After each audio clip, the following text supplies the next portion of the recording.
Повикана е постојана анкетна комисија за заштита на слободите и правата на граѓанинот. Значи, почитувана колешке Бендевска, поради тоа што тоа е за слободите и правата на граѓанинот. И оттаму тоа е уставна комисија, затоа што слободите и правата на граѓанинот не можете да ги ограничите ниту со законски измени, разбирате? Оттаму тоа е исто уставна комисија и оттаму има супра елемент во однос на другите комисии. Но знам зошто не ви е јасно зошто оваа тема, односно чистиот воздух, спорите дека е несоодветна за оваа комисија.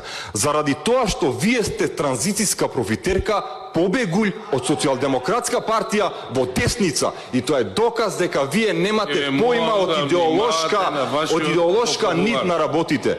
Почитувана Бендевска, колега Реджеп Исмаил, почитувана Бендевска, чистиот воздух е иманентно човеково право и затоа местото му е таму. А тоа дека на вас не ви се свиѓала кошулата, наочарите, јазикот, стилот, фризурата на Апасиев, ама мене баш не ме интересира ни мене, ни Спасовски, ни овој, ни другиот, ни третиот. Затоа што мојот мандат тука е императивен. Не може ниту Апасиев да ми го одзема, ниту било кој. Разбирате? Оттаму мене не ме интересира дали вас не ви се свиѓа односот и тоа како пишувал Апасиев. Јас со 20 други пратеници сум побарал да има анкетна комисија за чистиот воздух, односно за животната средина. И оттаму он е должен, онако ви удоволи вас, онак мене ќе ми прекрши право.